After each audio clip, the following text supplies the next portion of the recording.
but it's the work we do on the inside that determines how long we will grieve and how well we bear that grief while it lasts.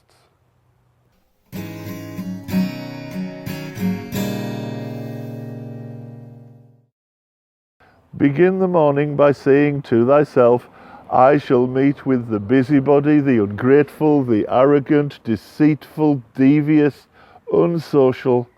All these things happen to them by reason of their ignorance of what is good and evil. I've used this quote from Marcus Aurelius before, but it's a good one, so I'm returning to it. In these few words, you will find the essence of what we mean by no surprises. It doesn't mean no changes. That really would be dull.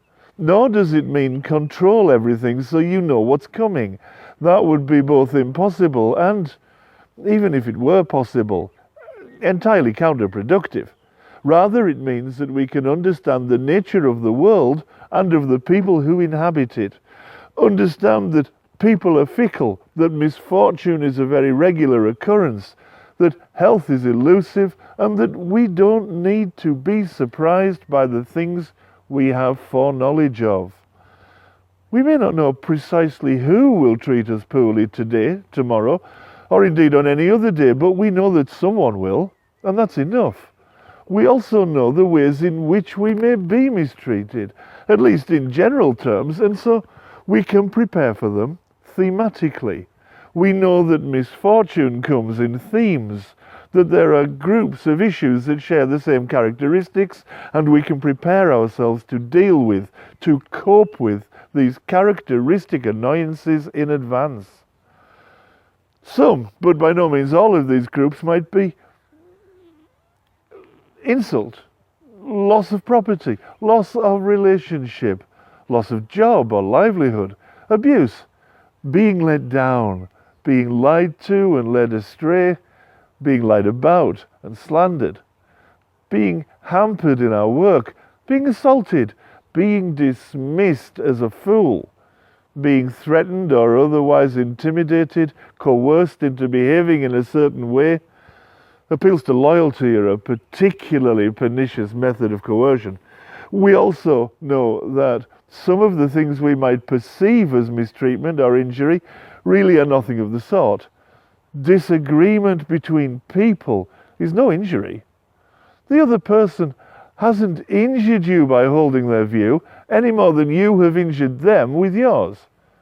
And yet, disagreement is one of the most common causes of anger and even resentment among our species.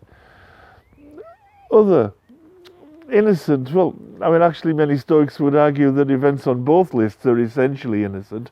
Misfortunes include being ill, being injured or physically hurt in some way, bad weather, other people making mistakes ourselves, being delayed.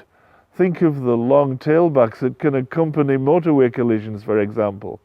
Natural disasters, bereavement. Of course, some of the things that appear on both lists might be easier to deal with than others. It's easier to bear the loss of a relationship after only a couple of days than to bear the death of a loving parent. But the principles of coping are the same, even though the intensity of the loss may differ. One of the many benefits of Stoicism is that it helps us to prepare in advance for these predictable eventualities. It doesn't matter that we don't know precisely who will slight us tomorrow, if we already know that somebody will, and we've prepared ourselves in advance to deal with it. It doesn't matter if the type of loss we suffer is great or small, if we've done the preparatory work in advance to cope with loss in general.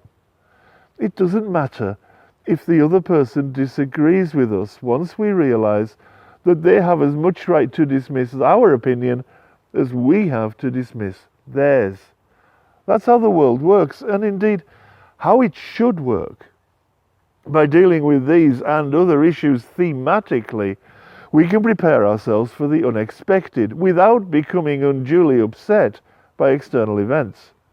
Remember that one of the most important principles at the heart of Stoicism is that the internal life, thoughts, values, understanding is the controlling faculty for our emotions, not the external world of events. We may indeed feel emotion as a result of external events, bereavement for example, but it's the work we do on the inside that determines how long we will grieve and how well we bear that grief while it lasts. For the less significant problems we might anticipate in everyday life, Stoicism has some amazingly powerful lessons to teach us. Today, I escaped anxiety.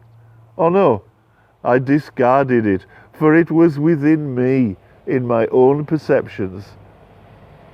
Marcus Aurelius, Meditations. If these ideas are new to you, please take some time to consider just what they mean for your life. Look at the lists of potential misfortunes and think about the notion that there really are no surprises. At least not in general terms. All of these things are predictable. And many of these are extremely common in everyday life. As this series progresses, we'll look at specific Stoic principles, exercises and meditations intended to help us prepare for and deal with constructively each of them.